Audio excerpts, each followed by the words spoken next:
Paz em presente, Deus abençoe vocês, Deus abençoe a vida de todos vocês. Nós estamos vivendo num tempo novo e precisamos adaptar com essa nova realidade. E mesmo à distância, mesmo em casa, nós precisamos tomar cuidado com o nosso culto, com a nossa forma de cultuar a Deus. O fato de você estar em casa não significa que você pode ficar sem a sua reverência, sem a sua atenção, prestando atenção e cultuando a Deus aí aonde você estiver, aonde você está. Que você possa aproveitar então esse momento e ouvir a palavra de Deus, e trazer para a sua vida, para o seu coração, e que a palavra de Deus possa encontrar um lugar muito especial na sua vida. Eu quero convidar você para abrir a sua Bíblia no livro de 1 Samuel, você que está em casa, no capítulo de número 30, você que está aqui. Nós vamos ler 6 versos, a partir do verso de número 1 Samuel,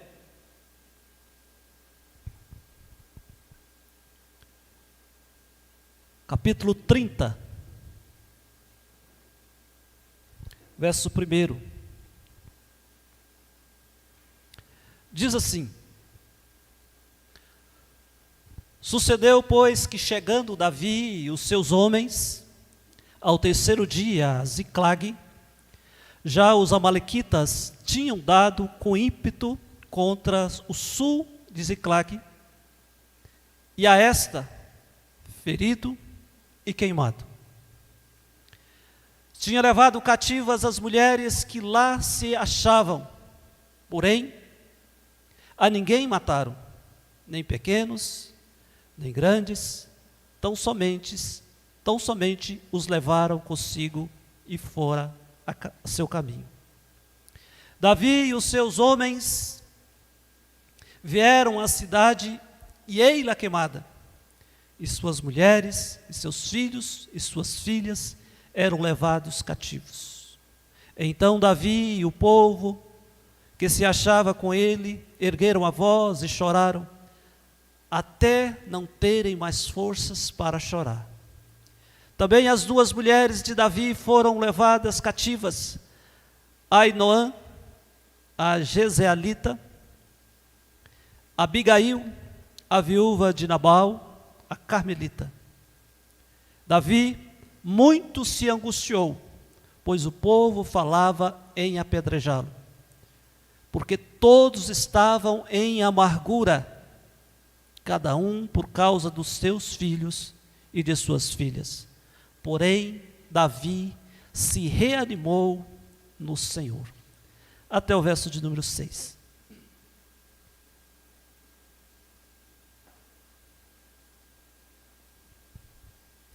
Eu quero, nessa noite, conversar com vocês, os que se fazem presentes aqui, você que está em casa, você que está online. Quero conversar com você nessa noite sobre tragédia dentro da tragédia. O que nós podemos notar nos dias de hoje é que o mundo não está bom. O mundo já não estava muito bom antes da Covid-19. Como, por exemplo, a saúde, a economia, a segurança, o relacionamento familiar. E agora, hoje, por causa da Covid, por causa dessa pandemia, o mundo se encontra pior do que estava. Infelizmente, essa é a triste realidade que nós vivemos nos dias de hoje. A saúde piorou, está mais precária. Nós vemos aí a falência de muitas empresas, vemos aí a violência doméstica, onde muitos casais têm desentendido ainda de forma mais violenta. Nós vemos a insegurança nos nossos dias. O que não estava bem, como eu disse, ficou ainda pior no ano de 2020.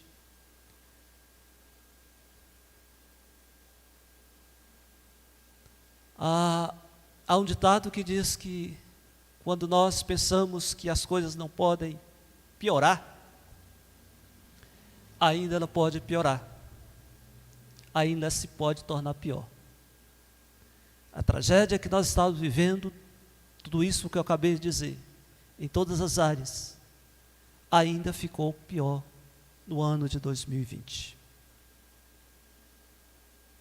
E a tragédia vem para todo mundo. Veio para você que é jovem, você que é adulto, você que é fiel a Deus, você que serve a Cristo, você que não serve, para todas as pessoas. Quando nós olhamos aqui esse texto, o contexto dessa história, nós vemos que Davi era um homem segundo o coração de Deus, e com ele não foi diferente. Davi está enfrentando uma perseguição muito grande, pelo fato de que Saul estava perseguindo, e essa perseguição aí de Davi, agora vê ainda diante de uma força mais poderosa do que a perseguição. Ou seja, a tragédia que ele estava vivendo da perseguição, agora se torna ainda pior, porque ele está vivendo uma outra tragédia. Mas é possível, diante de todas as tragédias da vida, contar com a direção, com as mãos de Deus, contar com a proteção de Deus. Davi, nesse texto, ele percebe a mão de Deus, ele percebe o poder de Deus. O verso de número 1 diz que quando Davi e seus homens chegaram a Ziclag, depois de 3 dias, viram a cidade destruída e seus familiares levados prisioneiros. Vamos pensar um pouco sobre essa situação. Davi chegou de algum lugar. E de onde Davi chegou? É importante saber disso. Porque, como eu disse, Davi estava sendo perseguido por Saul, o rei Saul, e por causa dessa perseguição, ele foge para uma terra distante, e ali ele faz uma aliança com o rei Aquis, ele se torna ali um companheiro de Aquis. E Aquis, como rei, chamou Davi para lutar com ele contra Israel. Quando Davi sai para lutar com os seus 600 homens, chegando na região, numa reunião ali onde estavam os filisteus, os soldados de Davi, o rei Aquis, os filisteus então disseram assim: olha, esse Davi não pode ir conosco, porque corre o risco de chegar lá e ele rebelar contra nós, porque ele é israelita. Nós não queremos que ele vá conosco. O rei Aquis então conversa com Davi e diz assim: olha, Davi, volta para casa, porque você não pode ir conosco. E Davi volta do campo de batalha para casa. E depois de 3 dias, como o texto nós lemos, Davi e seu bando, os seus soldados chegam à cidade de Ziclag, e ali está destruída pelos amalequitas. Diz o texto que as suas mulheres, os seus filhos e os velhos haviam sido levados prisioneiros. E aí Davi e seus homens saem de uma posição de tragédia cometida pela guerra e encontra numa tragédia ainda pior, que é a destruição da cidade, a destruição da família, a destruição daqueles que, seus familiares de uma forma geral. E a pergunta é: o que fazer diante dessa situação? As coisas não estão boas, você clama a Deus, e de repente ela ainda piora. O que fazer? Talvez é uma pergunta que muitos têm feito nesses dias. O que fazer? E nós queremos então usar esse texto aqui como um instrumento para as nossas vidas e pegar o exemplo de Davi, para nós nos dias de hoje, fazer uma reflexão sobre esses exemplos de Davi para nós. Então, em primeiro lugar, Davi fez algo que nós também precisamos fazer nos dias de hoje. O verso de número 4 diz que Davi e os soldados e o seu povo ergueram a voz e choraram. Davi e os seus homens choraram inconsolavelmente. E diz o texto que eles choraram até perder as forças. Não sei se você já fez isso. Eu mesmo não sei o que é chorar até perder as forças. Mas eu penso que é uma situação difícil. É interessante que nós temos aqui Davi e 600 homens. Ao dizer que homem não chora, esses homens choraram. Esses homens colocaram a sua vida diante de Deus. Homens choram. Homens devem chorar. Principalmente quando estamos vivendo dias difíceis e nós não temos força para suportar e para resolver a situação. E a saída é chorar para Deus, é chorar diante de Deus. Chorar é a forma de expressar o nosso sentimento. Choramos quando nos sentimos tristes. Choramos todas as vezes que passamos por dificuldades, quando estamos desanimados, quando estamos frustrados, quando estamos arrependidos, quando estamos com dor. Chorar não é errado. E quando uma coisa entristece no nosso coração, chorar é a resposta natural da vida, porque nós somos humanos. E nós temos na Bíblia exemplo de homens que choraram, inclusive o próprio Filho de Deus, Jesus, que chorou ao ver a nação de Israel. Quero dizer para você que Deus consolará os que choram. O choro não dura para sempre. Porque a alegria voltará. Mas enquanto nós estivermos aqui nesse tempo triste, nós precisamos chorar. Mas chorar, meus queridos, chorar na presença de Deus, sabendo que Ele entende está ao nosso lado, sabendo que Ele está conosco nos momentos difíceis das nossas vidas. Nós devemos chorar aqui, porque aonde nós vamos, não haverá choro. No céu não haverá choro. Queridos, Jesus diz: felizes são aqueles que choram,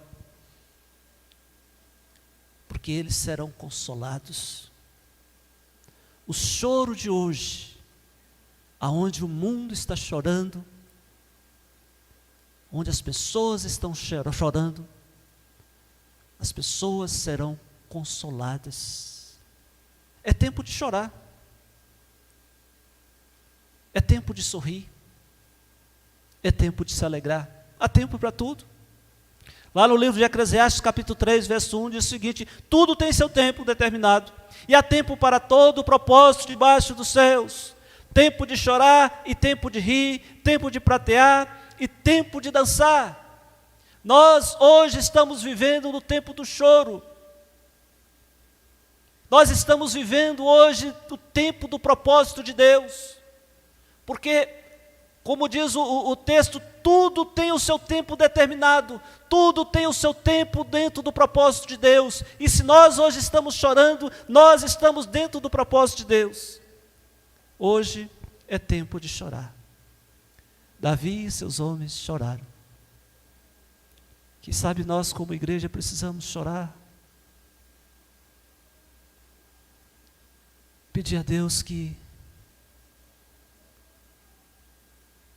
tenha misericórdia de nós. Ao cântico que nós cantamos, chore para Deus, que o choro não cai, o choro da alma sobe, sobe, sobe e vai. Quando o nosso choro é para Deus, as nossas lágrimas não tocam no chão, mas toca o coração de Deus. Em segundo lugar, o que Davi fez diante dessa tragédia, aí no verso de número 6, a primeira parte ainda diz que Davi muito se angustiou. Muito se angustiou. Veja que a situação de Davi, que já não estava muito boa, já não estava favorável, e ainda ficou pior. É uma tragédia dentro da tragédia. Diz o texto que quando ele chega e vê a sua cidade destruída, os seus filhos, as suas esposas, os seus velhos, que já não estavam lá, Davi ficou ali com o povo chorando, mas de repente os seus soldados, os seus homens, voltaram-se contra Davi. O verso de número 6, da parte B, diz que os seus soldados quiseram apedrejá-lo. Que situação! Ele estava ali sendo considerado culpado. E quando você é considerado culpado com uma coisa que você fez, não é muito bom. Pior ainda é quando você é considerado culpado por uma coisa que você não fez. Não foi culpa de Davi. Não foi responsabilidade de Davi. Davi não tinha nenhuma responsabilidade com aquela situação. Ele estava fazendo o seu papel, que era um guerreiro, que era um soldado, que ia para a batalha juntamente com os seus soldados. Mas quando ele chega em casa, ele tinha sido, a cidade tinha sido invadida pelos inimigos. Aquele povo não entendeu, aqueles soldados não entenderam que Davi estava no mesmo barco. Davi não era culpado. Diz o texto que ele se angustiou. A angústia é uma dor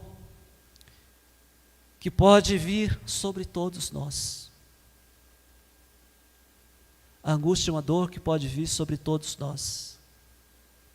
Ela traz um aperto no peito, uma sensação de vazio inexplicável, uma ansiedade e uma implacável incerteza. Ela proporciona uma irritabilidade e um desespero incomum.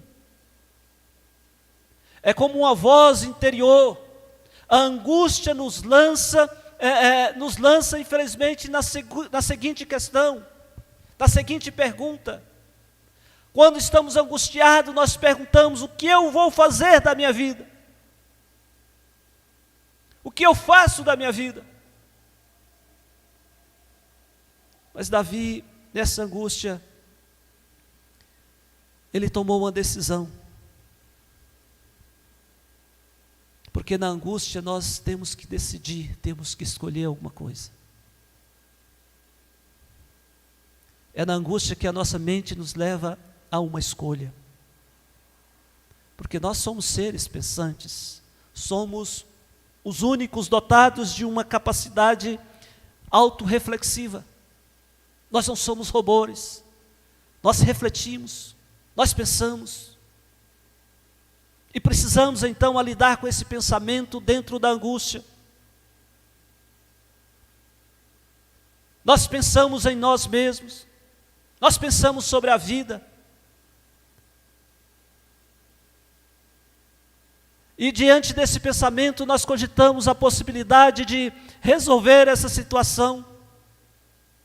E aí nós temos as duas opções: ou entregar ao desespero, ou entregar a nossa vida na esperança que o Senhor proverá bênção sobre nós. A angústia também é um tempo de tomar sentido da vida. Já parou para pensar nisso? Enquanto muitos entram em desespero e acabam destruindo a sua própria vida, aqueles que pensam, aqueles que refletem sobre a situação, ele tem uma outra posição, e ele passa então a ver que a vida tem um sentido.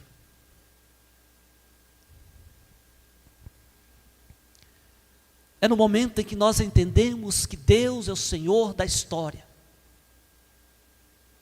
Davi muito se angustiou, mas ele sempre soube, ele sempre teve a certeza que Deus é o Senhor da história.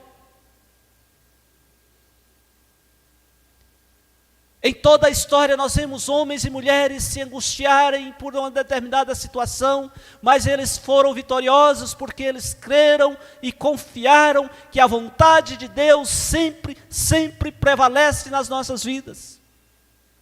O próprio Filho de Deus se angustiou. Quando Jesus estava lá no Getsêmani, naquela noite difícil, naquela noite fria, naquela noite de traição, naquela noite de perseguição, em todos os evangelhos nós vemos a narrativa do jardim do Getsêmani, mas em Lucas capítulo 22, verso 44, nós vemos que Jesus muito se angustiou, porque ele sabia da dor, ele estava passando a dor, ele estava percebendo o pecado sobre si, pecado da humanidade sobre os seus ombros. E a Bíblia diz que ele chorou. A Bíblia diz que ele pediu a Deus: Pai, que seja feita, se for possível, passa de mim esse cálice.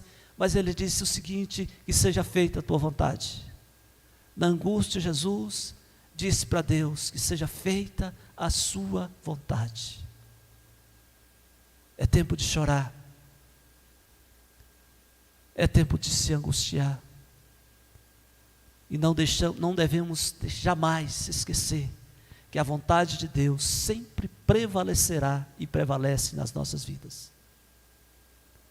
Mas em terceiro e último lugar, Davi se reanimou no seu Deus. Verso de número 6, Davi se reanimou no seu Deus. Quero ler esse verso, que diz assim: Davi muito se angustiou, pois o povo falava em apedrejar, porque todos estavam em amargura, cada um por causa dos seus filhos e suas filhas. Porém, Davi se reanimou em seu Deus. Ele se reanimou em Deus. E foi exatamente isso que aconteceu. Depois de chorar, depois de sentir angústia, Davi se reanimou no seu Deus.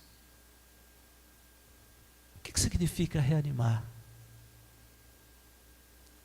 Reanimar é restituir o vigor, restituir as forças, é tornar a animar-se. Mas isso não é possível fazer sem a ajuda do Senhor.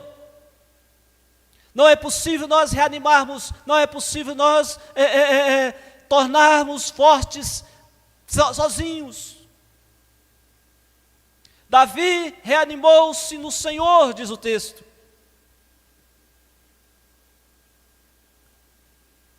O que eu quero dizer, meus amados, que por mais que a pandemia, o coronavírus, o Covid-19 está batendo na sua porta, está batendo na nossa porta, está chegando na nossa cidade, está destruindo vidas. Nós não podemos jamais baixar a nossa cabeça e desanimar no Senhor. É tempo de encher o nosso coração de esperança. É tempo de encher o nosso coração de ânimo. É tempo de descansar no Senhor. E esse descanso, esse ânimo, esse refúgio, nós só encontramos essa esperança, nós só encontramos em Jesus, porque Ele é o autor da vida. Davi se reanimou no Senhor, e nós também devemos nos reanimar no Senhor. Porque somente encontramos forças, somente encontramos regozijos, somente encontramos ânimos em Jesus. E eu quero convidar você, para que você possa confessar Jesus no seu coração, como seu Senhor, como seu Deus. Eu quero convidar você a fazer isso, mas fazer com verdade. Com verdade. Nós precisamos confessar Jesus todos os dias. Pedir a Ele que reanime em nós as nossas forças. Assim como Davi sabia que não tinha como ser reanimado por outra pessoa, porque ele estava ali praticamente abandonado. Sua família tinha sido levada, presa pelos amalequitas. Os seus companheiros que ele tinha dado abrigo se revoltaram contra ele e queriam apedrejá-lo. Mas ele reanimou do Senhor. Hoje você e eu precisamos também reanimar no Senhor. Eu gosto muito de um texto, capítulo 6 de João, final capítulo, verso 66, nós temos uma confissão de Pedro, uma confissão maravilhosa, quando Jesus está fazendo o seu discurso aos discípulos, a todos os discípulos, e diz a Bíblia que o discurso de Jesus é um discurso muito duro. Então, alguns seguidores, alguns discípulos abandonaram,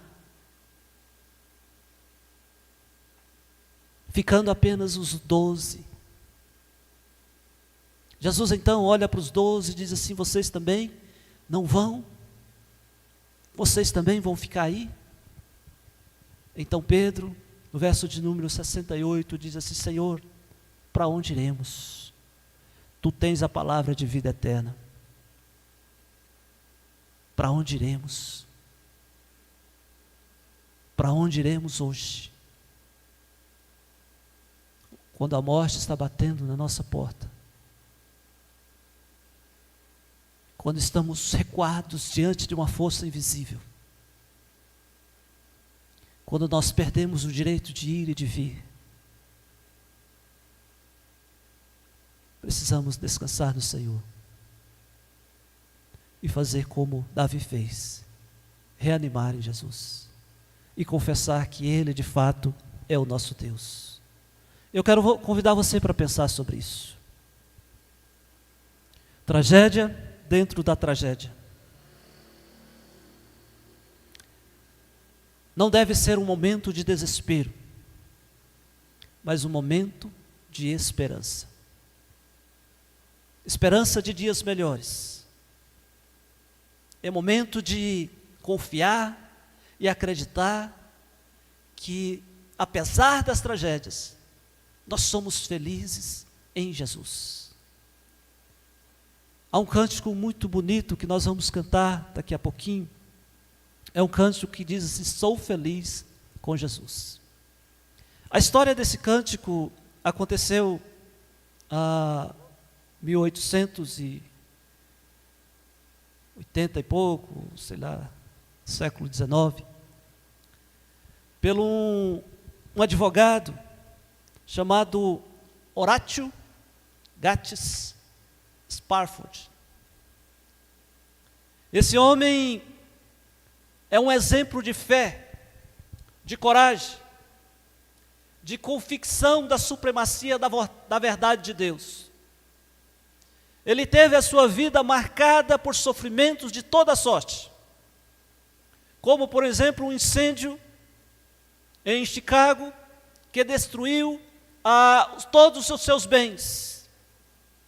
Como, por exemplo, um naufrágio em que pereceram 4 filhas, depois de morrer um filho. E ele escreveu esse hino, Sou Feliz, no dia, logo após que